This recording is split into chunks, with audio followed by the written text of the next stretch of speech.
Hola, ¿qué tal? Buenas tardes. Ya estamos aquí con muchísimo gusto, además, porque tenemos con nosotros al abogado. Fíjense ustedes, estaba perdido, pero perdido este abogado, pero ya ha venido a acompañarnos nuevamente. Está con nosotros Jesús Novo, abogado de inmigración de Gallardo Law Firm. El abogado Novo lo extrañábamos en los live, evidentemente es la voz de la experiencia ahí en Gallardo Law Firm con todo el resto del equipo, pero a Novo le tenemos muchísimo cariño también. Y bueno, vamos a hablar de la famosa ley de inmigración de Texas, esta ley que ha dado tanto de qué hablar y que ahora la Corte de Apelaciones tomó una decisión sobre ella.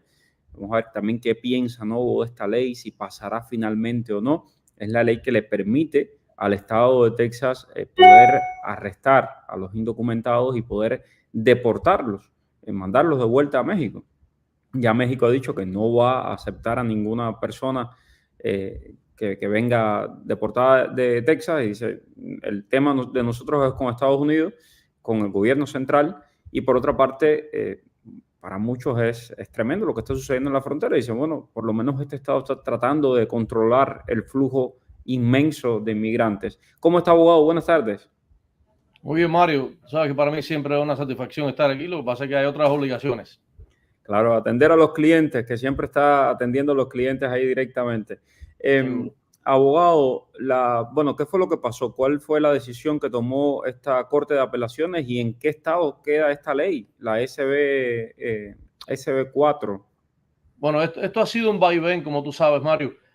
Primero, un juez de la quinta, básicamente, bueno, un juez inicialmente, por una demanda que puso el gobierno federal, paró que se pusiera en efecto la ley esta de Texas, que básicamente se lleva las funciones del gobierno federal en violación de la cláusula de supremacía de la Constitución norteamericana, lo cual, o sea, era bastante claro que iba a pasar, lo habíamos hablado muchas veces antes de que entrara en efecto la ley. Entonces, en esa demanda, el gobierno federal le pidió a ese juez que parara, el juez lo hizo, pero después una corte lo echó atrás y dijo, no se puede, tú sabes, hay que esperar a ver qué es lo que pasa.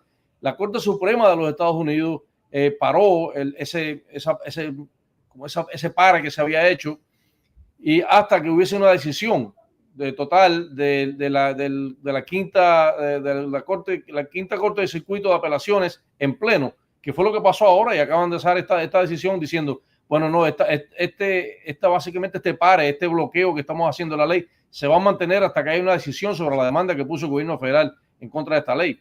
Lo que pasa es lo siguiente, Mario, el gobierno de Texas, yo entiendo que tiene derecho a defenderse, obviamente, porque lo que está entrando por su frontera es casi, vaya, no tiene comparación, no tiene antecedente.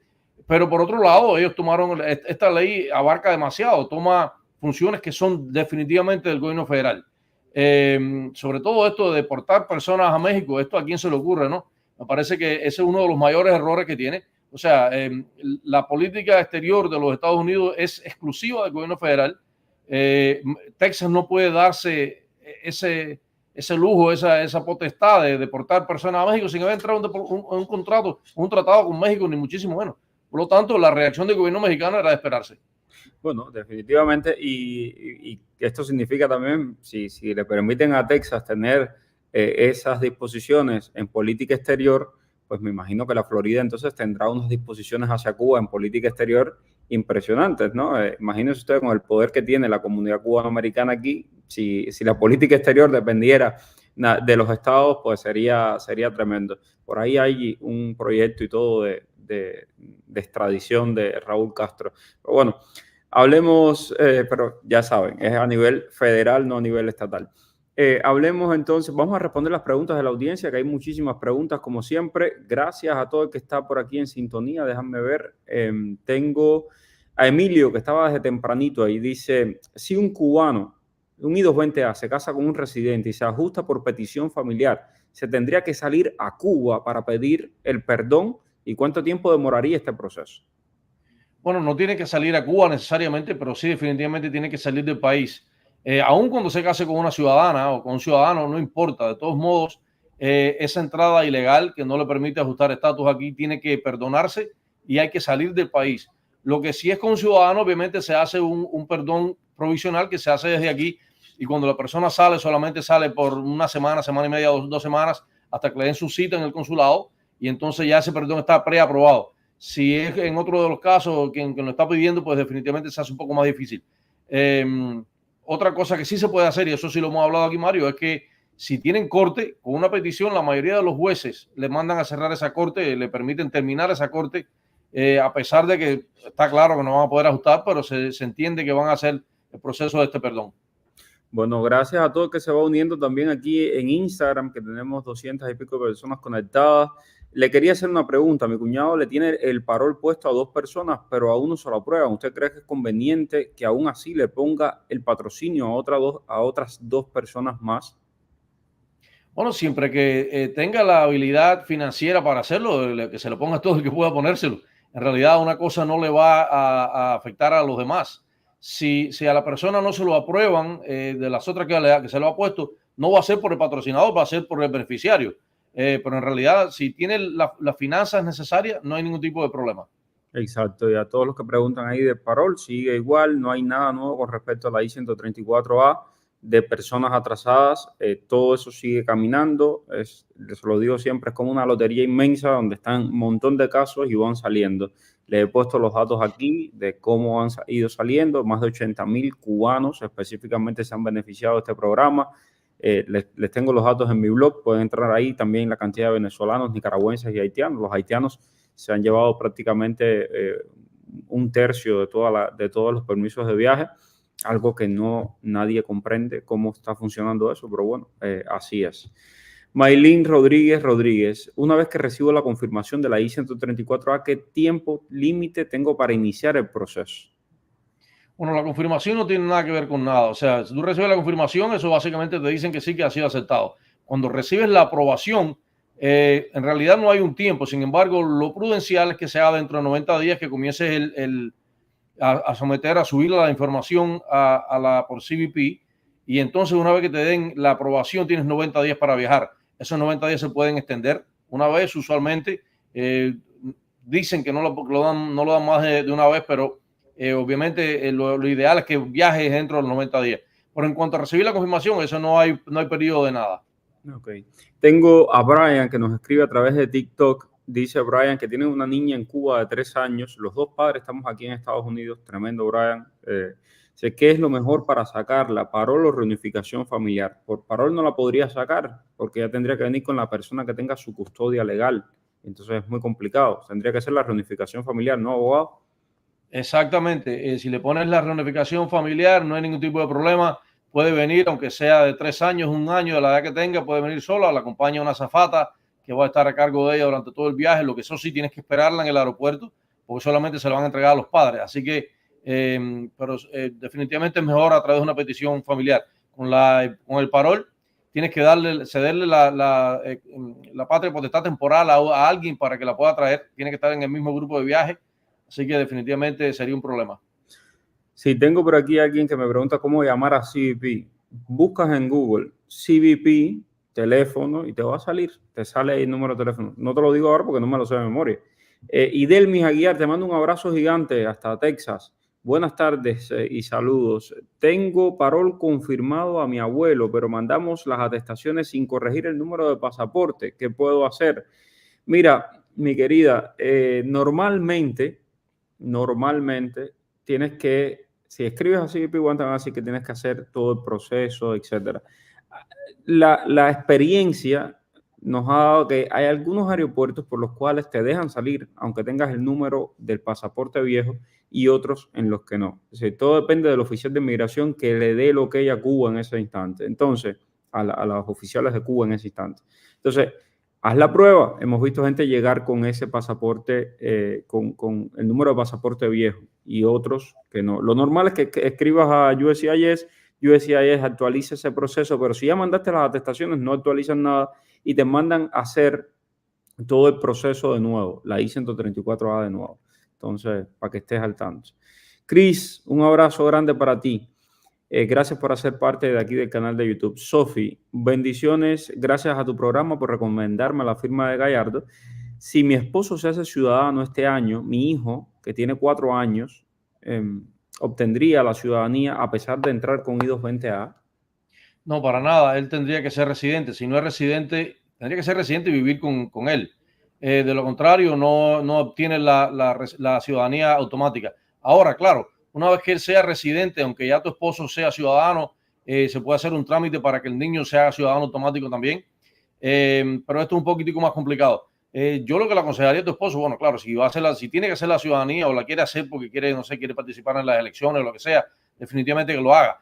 Pero me parece que el niño sería elegible, una cosa ideal para un parol en este caso, porque, o sea, aún cuando haya entrado con I-220A, me imagino que el caso tuyo sea igual, porque si el papá es ciudadano o es residente, o sea, estos son factores que se toman, factores positivos que se toman a la hora de pedir un parol. Ok. Tengo Sofi, un ciudadano español que ha entrado a Estados Unidos los años anteriores, ahora puede presentarse a la CBP1. En teoría no, sin embargo, la realidad es otra. La realidad es que todo el mundo está entrando por CBP1, no hay ningún tipo de problema. Pero para ese tipo de personas no es para quien se diseñó el CBP1. El CBP1 se diseñó para personas que iban a entrar y pedir asilo aquí. Obviamente un cubano español no es elegible para asilo porque ha obtenido lo que se llama safe haven o esa seguridad en España. Así que, pero sí, definitivamente la realidad es que las personas están entrando con doble ciudadanía todos los días por CBP1. Tengo a Brian, dice, estoy esperando mi residencia, pero no hice los taxes con los estados de cuenta. ¿Puedo hacer la reunificación familiar? Brian, porque Brian es el que estaba pidiendo, el que tiene la niña en Cuba, si no me equivoco. El tema es que puedes hacer la reunificación familiar y después es que te van a pedir lo de la affidavit, claro. ¿no? Se va a demorar de que tengas que poner esos affidavits. Así que la reunificación, la I-130, pues ponerla ya. No tienes que tener nada, ninguna, o sea, tu declaración financiera ni nada. Sencillamente poner la I-130 es bien sencillo. Así que, y da después es que tendrías que poner tu affidavit. Y es el mensaje para todo el que quiere poner una reunificación familiar. No esperen a ganar una X cantidad de dinero ni nada de eso. Si pongan la reunificación familiar y después, cuando ya te aprueben el caso y tengas que mandar el affidavit, pues lo haces. Si no tienes el dinero suficiente tú, te buscas a una persona que te haga el favor y que te ponga el affidavit. Siempre hay quien ayuda. Okay. Y se vienen precios nuevos en 4 días, Mario. O sea que cualquiera que vaya a hacer un proceso de inmigración debe hacerlo ahora mismo, antes del 1 de abril, porque los precios suben. Hola Mario, dice Joa Pérez acá en TikTok, con 35,000, con $36,000 que tengo de taxes, ¿puedo ponerle parola a 3 personas? Aquí me puse a buscarte la tabla de pobreza justamente para responderte, porque no la tengo en la cabeza, no la tengo de memoria, y sí, porque quieres ponerle parola a 3 personas, necesitas al menos 25,820, así que te da. Adelante con el parol.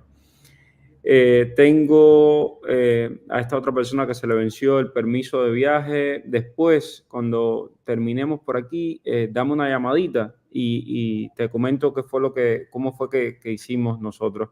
Ok, para la residencia por ajuste cubano, ¿van a subir las tarifas, abogado? Van a subir casi para todo, para algunas cosas van a bajar, pero son muy pocas las que van a bajar, pero para casi todo va a subir. En el blog mío puedes entrar ahí, mariopentón.com, están todos los datos de lo que va a subir y todo.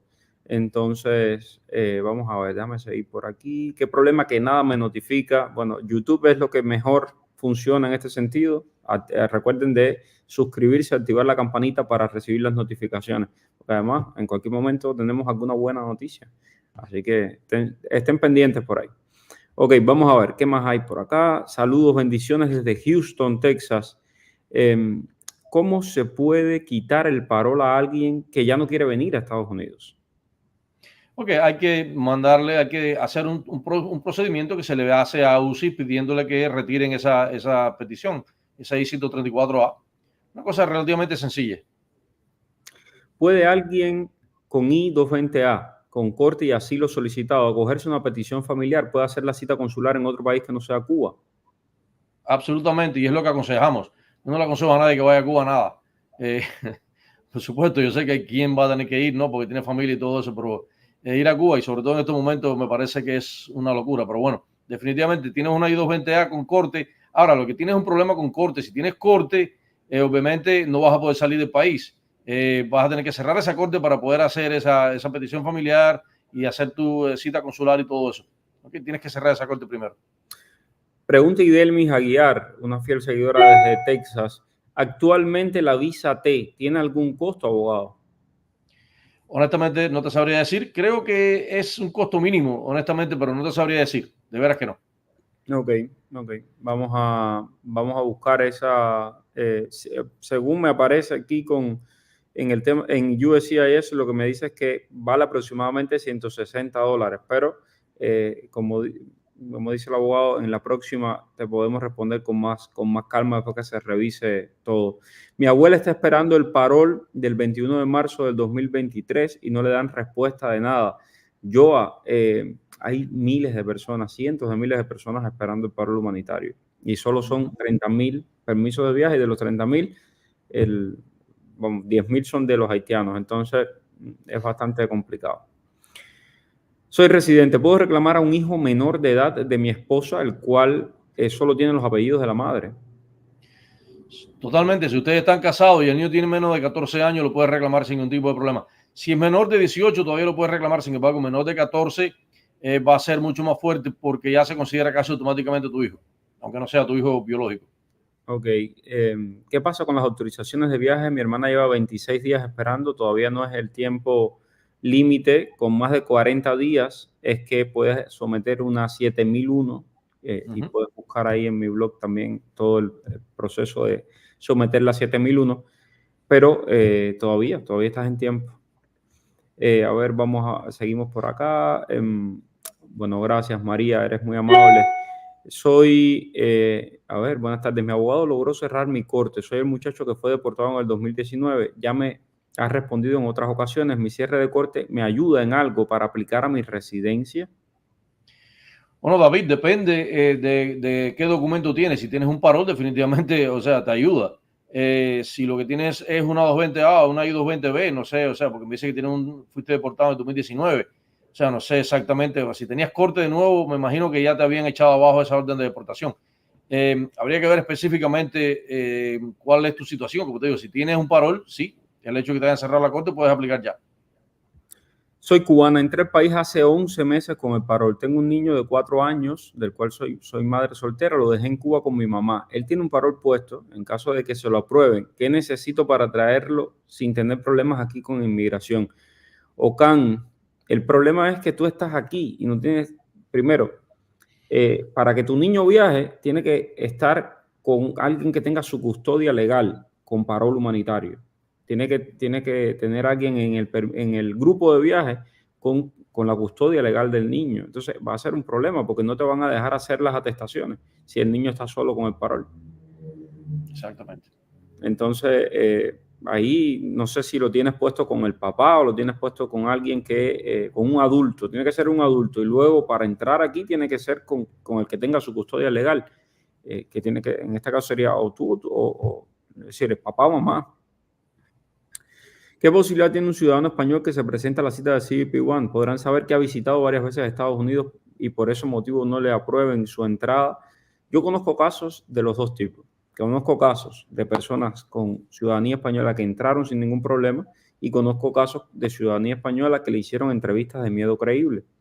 O sea, cuando tú vienes a tu cita de CBP One, y esto lo he dicho hasta el cansancio y no me canso de repetirlo, usted viene a pedir asilo a los Estados Unidos. No es que CBP One sea, dale, pasa por aquí que estamos aceptando inmigrantes. No, esa no es la idea de CBP One. La idea de CBP One es, haga la cola y llegue a Estados Unidos y le vamos a escuchar su problema por lo cual necesita asilo. Entonces, te van a preguntar probablemente, y si te preguntan, tú tienes que explicar por qué tú viniste un montón de veces a Estados Unidos y nunca te quedaste. Y ahora lo estás haciendo. O sea, las circunstancias de la gente pueden cambiar. Puedes haber tenido un problema ahora, esta última vez. Ok, vamos a ver, seguimos por acá. Estoy en Laredo, Texas, entré al país el 19 de noviembre del 2023 y he tenido 2 cortes. Tengo la próxima el 13 de mayo del 2024. Como ves, ya voy para la tercera corte. ¿Cómo le puedo hacer para quitar la corte? Entré con 2 años de parol, pero el juez me dice que pida asilo. ¿Qué me recomienda?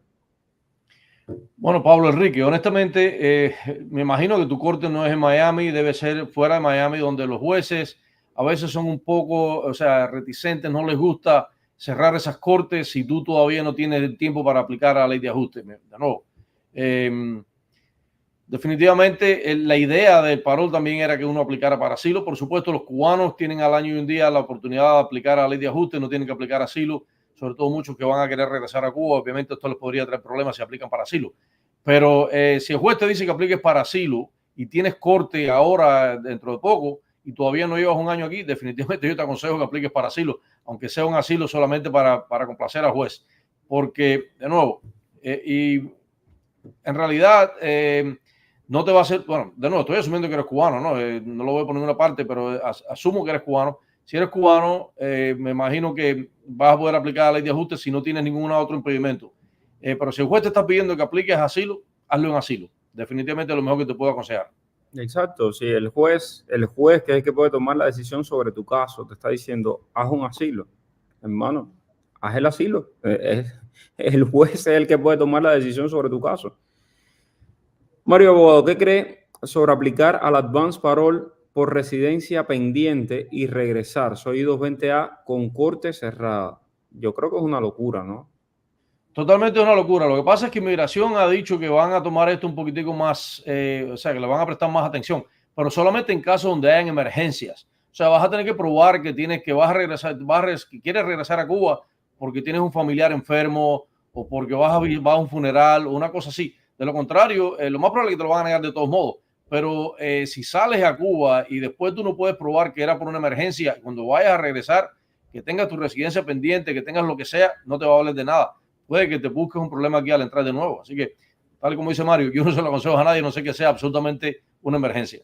Cuando tú sales con un Advance Parole, cuando sales con residencia, imagínate que te pueden decir a la entrada de que no puedes entrar, si tuviste problemas legales o lo que sea. Imagínate tú con un Advance Parole, que eso es la nada de la nada. Ojo con eso y tengan cuidado. No jueguen. Lo repito hasta el cansancio. Toda petición de admisión a los Estados Unidos por un no ciudadano americano es totalmente discrecional. Así que tienen que tener mucho cuidado siempre.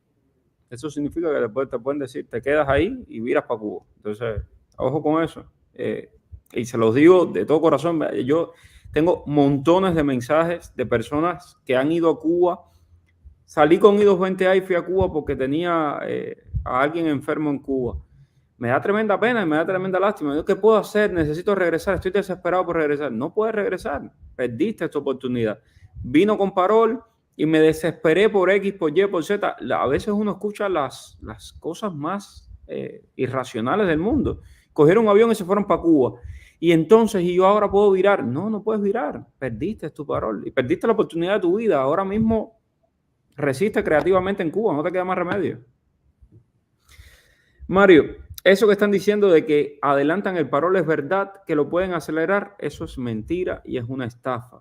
No caigan en eso. Me escribió alguien de Cuba esta semana, yo se los compartía. Ayúdeme a denunciar que me robaron no sé cuántos miles de dólares. Yo no te puedo ayudar a denunciar nada, porque yo he estado diciendo aquí hasta el cansancio que no caigan en esas trampas. Si usted quiere, si te están diciendo eso, denuncia eso ante USCIS. Eso es ilegal. Y ese es el mejor de los casos. Hemos tenido casos de personas que han entrado con esas autorizaciones falsas, obviamente fraudulentas, y los han regresado y le han dado una orden de deportación. Así que hay que tener mucho cuidado con eso.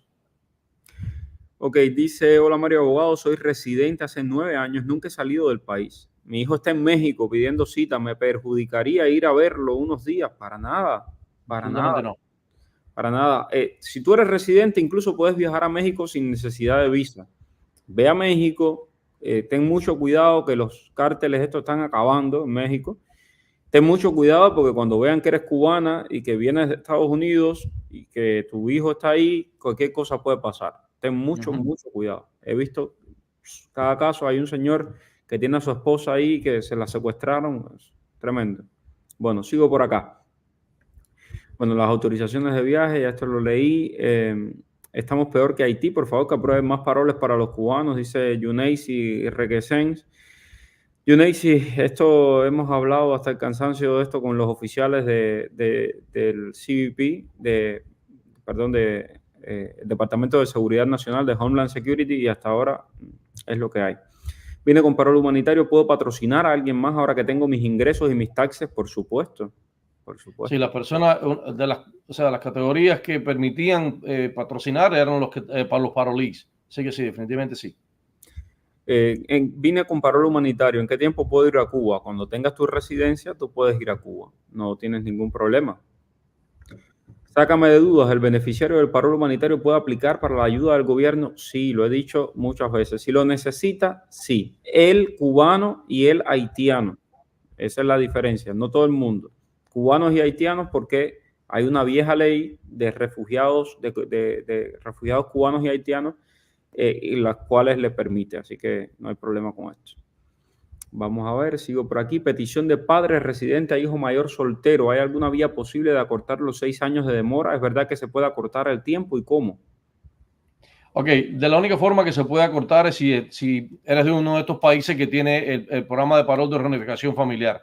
Y tienes que esperar a que te envíen la invitación. Tú no puedes hacer nada tampoco. Supongamos los cubanos, tienen que esperar a que te envíen la invitación y entonces la aceptas y va a venir antes de los 6 años. Pero de otra forma, nada, hay que esperar, no hay otra cosa. Y que no se case. Sí. Persona que vino con parol, ¿ya tiene sus taxes, puede patrocinar? Sí.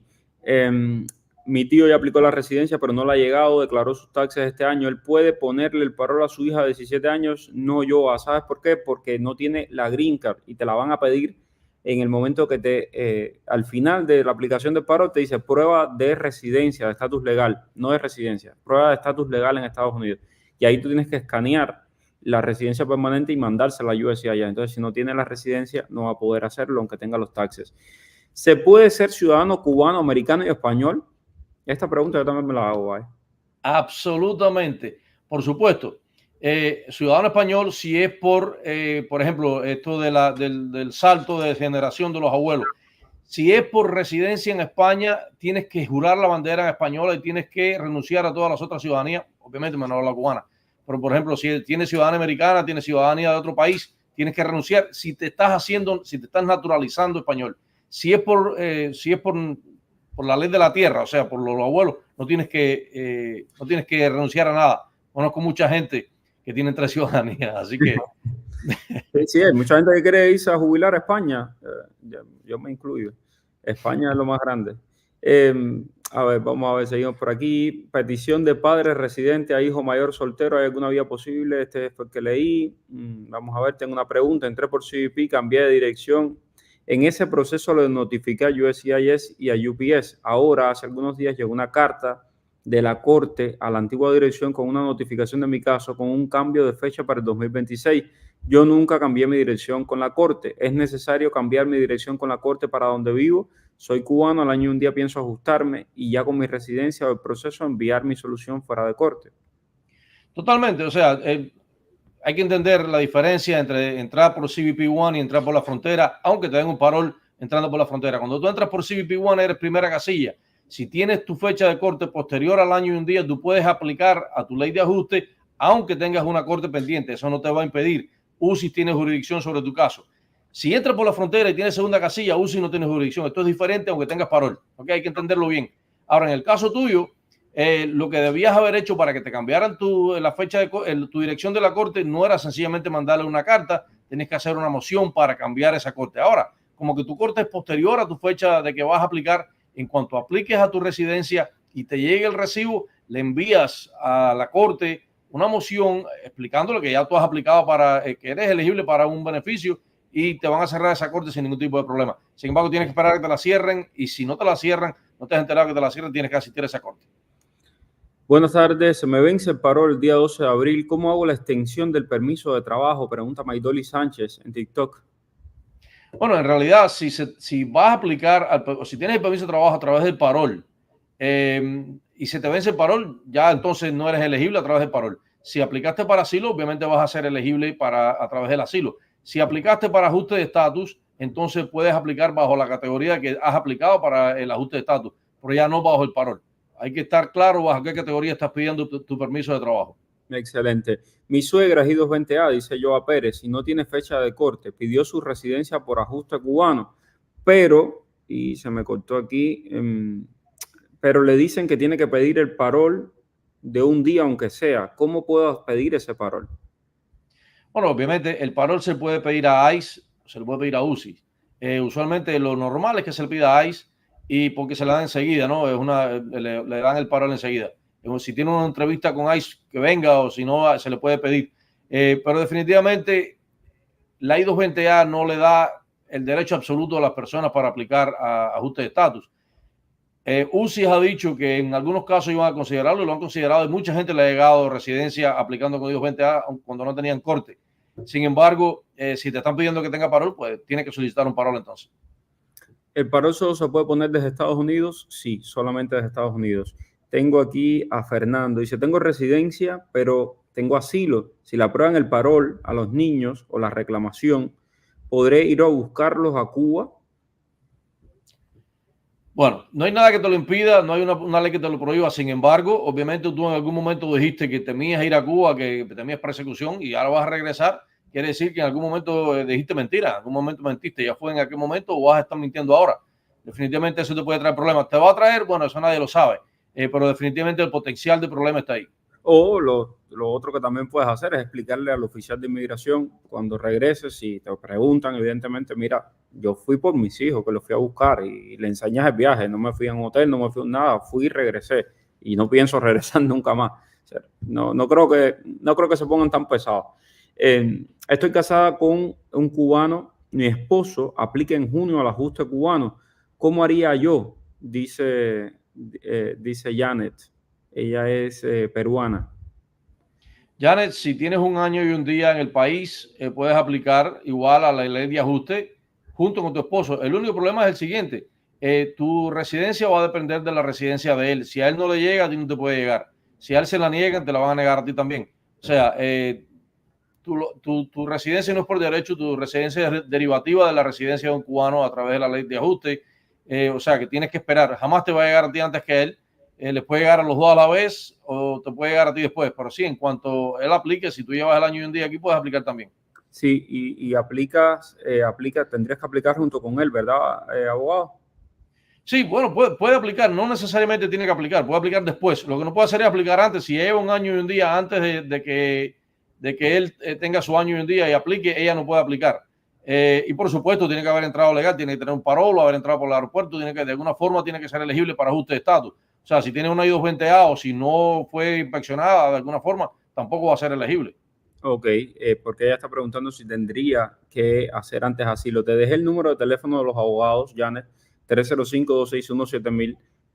Llama a los abogados, siéntate con ellos porque tu caso no es un caso, dice que entró con CBP1, me imagino que te han dado parol, pero por eso es muy importante que te sientes con los abogados, que revisen tu caso para que te den el mejor consejo. Ahí te di el número de teléfono, llámalos, el doctor Novo es el que te va a atender, así que llámalos.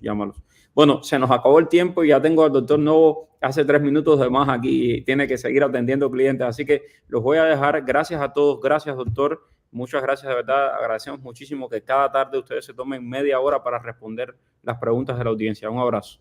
Un placer como siempre, Mario. Gracias. Chao, chao.